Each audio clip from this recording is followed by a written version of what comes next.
Hello students of class 8. Today we are going to continue the chapter 4 Never Give Up. In chapter 4 we have already studied about an athlete who is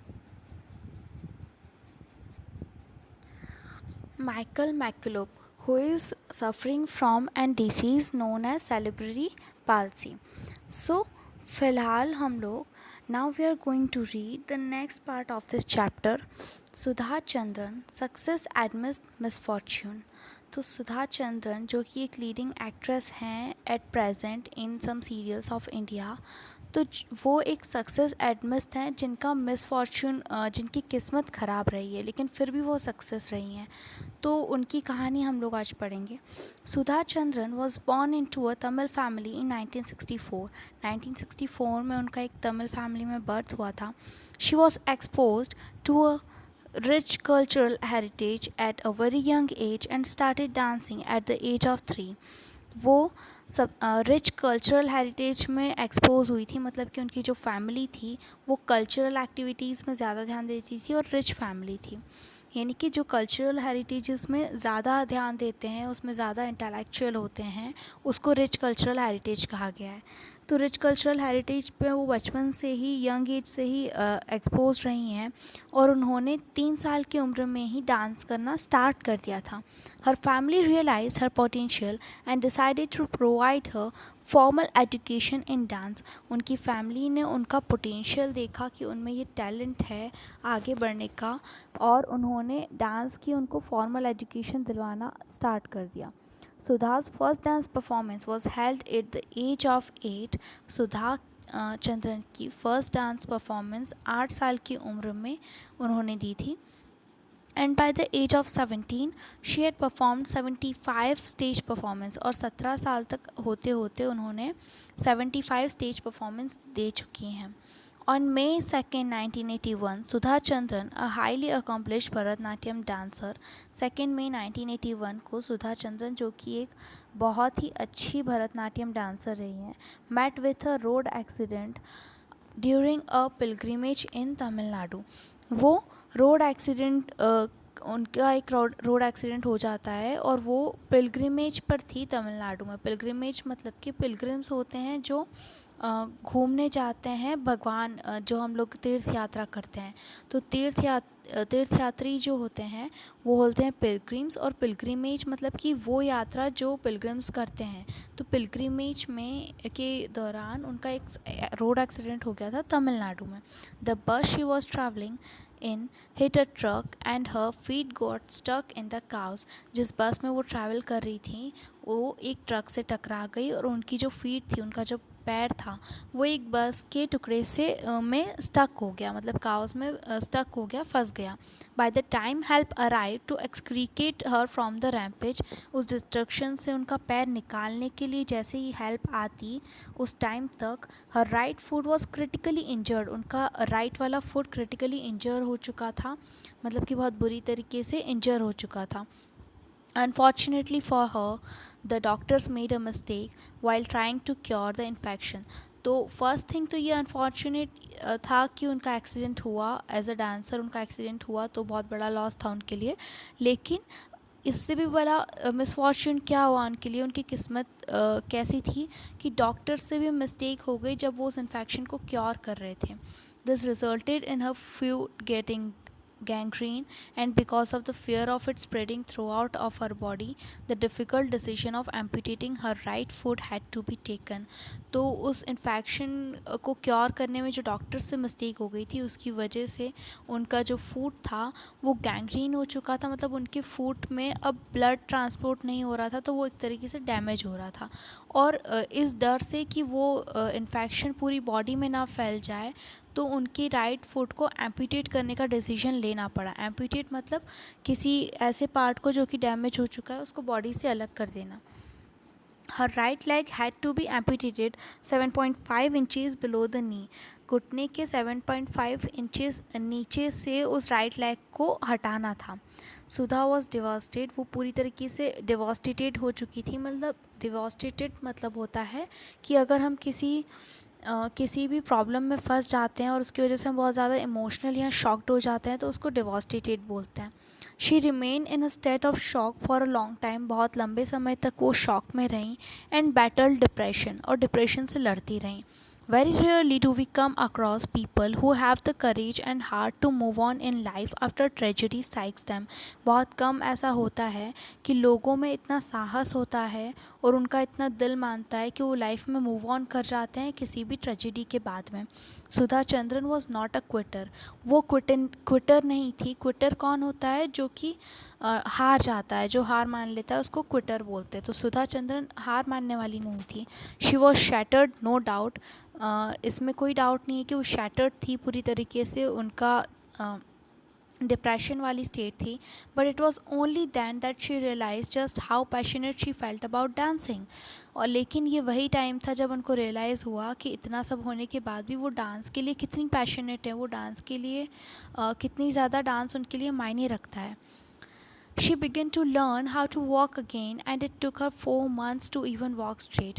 और उन्होंने फिर से चलना सीखा और उनको 4 महीने लग गए फिर से स्ट्रेट वॉक करने में, सीधा चलने में।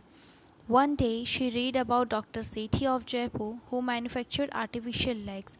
एक दिन उन्होंने डॉक्टर सेठी के बारे में पढ़ा जो कि जयपुर के रहने वाले थे, जो आर्टिफिशियल लेग्स को मैन्युफैक्चर करते थे। Reading this gave her hope and she and her father went to visit him. और उनको एक आशा मिली यहाँ से, होप मतलब होता है आशा। तो वो और उनके फादर उन डॉक्टर को विज़िट करने के लिए गए। The Jaipur leg gave her will to dance.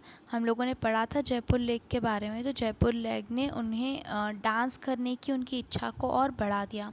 But with every dance session while wearing the artificial leg her foot began to bleed and the pain became more severe as the pace of her dancing increased. लेकिन उनका हर एक dance session जब होता था, जब वो artificial leg पहनती थी, तो हर डांस सेशन में उनका पैर, उनके फुट से खून निकलना स्टार्ट हो जाता था और उनका जो पेन था वो और भी ज़्यादा बढ़ता जा रहा था जैसे जैसे उनकी डांस की चाहत बढ़ती जा रही थी। In spite of the pain she was determined to overcome it. और इतने दर्द के बाद भी उनके अंदर ये विल पावर थी कि वो उस पेन को ओवरकम कर लेंगी, उससे लड़ के उस पेन को पीछे छोड़ देंगी। She mastered all the dance moves and waited for an opportunity to perform on the stage once again. और उन्होंने सारी डांस मूव्स को मास्टर किया हुआ था, सारी डांस मूव्स में वो मास्टर थी और वो सिर्फ एक अपॉर्चुनिटी का वेट कर रही थी कि वो स्टेज पर फिर से परफॉर्म कर सकें। She had a point to prove to herself. और उन्हें खुद को प्रूव करने के लिए एक पॉइंट उन्हें चाहिए था। Sudha was the recipient of 2 prestigious awards. 2 important awards उनको मिल चुके थे, the Nritya Mayuri from the dance academy and Bharatanatyam and Navajyoti from Telugu academy. तो ये 2 अकेडमी से उनको 2 prestigious अवार्ड्स मिल चुके थे। This was a reputation that Sudha knew she had to live up to. और यही रेपुटेशन थी जो सुधा चाहती थी कि मुझे इसी रेपुटेशन के साथ रहना है। On January 28, 1984, Sudha produced a stellar performance and that won her the accolades from the entire nation that she rightly deserved. जनवरी 28, 1984 को सुधा ने एक अच्छा स्टाइलर परफॉर्मेंस दिया था जिसमें उन्हें अकॉलिड्स मिला था पूरे नेशन से, जो कि वो राइटली डिज़र्व भी करती थी। तो अकॉलिड्स क्या होता है? अकॉलिड्स का मतलब हमने पढ़ा था कि किसी की जो टैलेंट होता है उस टैलेंट के लिए अगर हमको अवार्ड्स देते हैं तो उस अवार्ड को अकॉलिड्स बोलते हैं। When someone asked Sudha how she had managed to dance again, she had quite simply you don't need feet to dance. और जब किसी ने उनसे पूछा कि आपने फिर से डांस करने के लिए कैसे मैनेज किया, कैसे किया, तो उन्होंने सिर्फ सिंपली यही कहा कि हमें डांस करने के लिए फीट की ज़रूरत नहीं होती है। हर performance was appreciated and well received by all. उनकी परफॉर्मेंस को सबने बहुत सराहा और सब लोगों ने उनकी परफॉर्मेंस देखी। Ramoji Rao, a famous Telugu film producer and publisher of News Time and another, wanted to produce a film based on a life story. Ramoji Rao जो कि एक फ़िल्म प्रोड्यूसर रह चुके हैं तेलुगु के, उन्होंने जो कि एक न्यूज़ टाइम और एनेडर के पब्लिशर भी हैं। न्यूज़ टाइम और एनेडर क्या है? न्यूज़पेपर्स हैं। तो वो उनकी लाइफ स्टोरी पे बेस्ड एक फ़िल्म बनाना चाहते थे। प्रोड्यूस करना चाहते थे। Sudha was cast as the protagonist in Mayuri. तो उनकी जो मूवी थी मयूरी, उसमें सुधा को एक प्रोटेगनिस्ट का कास्ट दिया गया था। प्रोटेगनिस्ट मतलब होता है लीडिंग कैरेक्टर, उसका main character. The film become a hit, और हिट फिल्म थी। At that time the president of India ज्ञानी ज़ैल सिंह, तो उस टाइम पे इंडिया के प्रेसिडेंट जो थे Giani Zail Singh, presented her a special award, उन्होंने उन्हें एक स्पेशल अवार्ड दिया, silver lotus and ₹5,000 for her acting in this film. और स्पेशल अवार्ड के साथ में उन्होंने सिल्वर लोटस दिया, सिल्वर का, चांदी का लोटस दिया, और ₹5,000 दिए जो कि उन्होंने फिल्म में एक्टिंग करी थी उसके लिए। At the 33 national film festival, 33 national film festival पे उनको ये अवार्ड मिला था प्रेसिडेंट ऑफ इंडिया से। The movie was so made in Hindi and was called नाचे मयूरी। तेलुगु मूवी थी तो उसको हिंदी में भी फिर से बनाया गया और फिर उसका नाम रखा गया Nache Mayuri. It become a hit as well as viewed by international audiences. ये भी एक हिट मूवी थी और इंटरनेशनल ऑडियंसेस ने भी इस मूवी को देखा था। Sudha Chandran is a brave lady with an indomitable spirit. Sudha Chandran एक ब्रेव लेडी है, बहुत ज़्यादा ब्रेव है, और वो एक इंडोमिटेबल स्पिरिट है।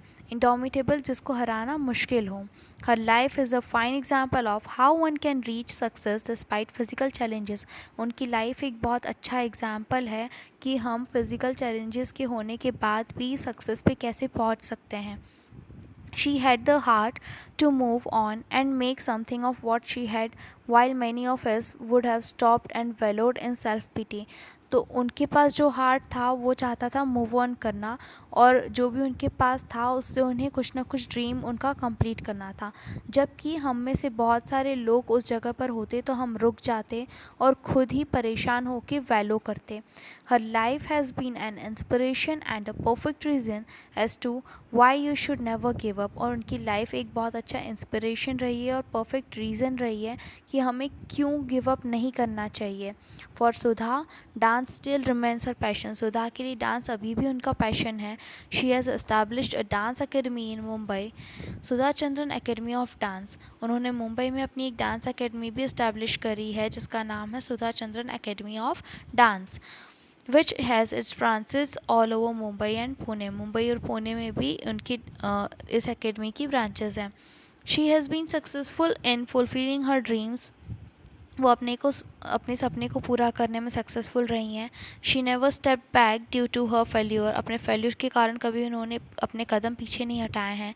And her disappointments gave her strength to achieve the impossible. और उनकी जो डिसअपॉइंटमेंट्स थे उन्होंने ही उन्हें स्ट्रेंथ दिया है कि वो इम्पॉसिबल चीज़ को भी हासिल कर गई। She is an inspiration to everyone. वो सभी के लिए एक इंस्पिरेशन है। इंस्पिरेशन क्या होता है? जो सबको इंस्पायर करता है वो हमारे लिए इंस्पिरेशन बन जाता है, हमें बढ़ावा देता है लाइफ में ऊंचाइयों तक पहुंचने के लिए। She has proved that nothing is impossible. उन्होंने प्रूव किया है कि कुछ भी नामुमकिन नहीं है। When you have strong will power, confidence and determination to achieve your goal. जब आपके पास एक स्ट्रॉन्ग विल पावर हो, आपकी इच्छा शक्ति बहुत स्ट्रॉन्ग हो, आप में कॉन्फिडेंस हो और अपना गोल हासिल करने के लिए आप अपना फुल 100% दें, अगर आप में ये 3 चीज़ें हैं तो कुछ भी इम्पॉसिबल नहीं है। This is the only moral of this lesson that we should never give up. So this chapter explanation is complete, students. Try to solve. Let's try exercises and all the best. Keep studying.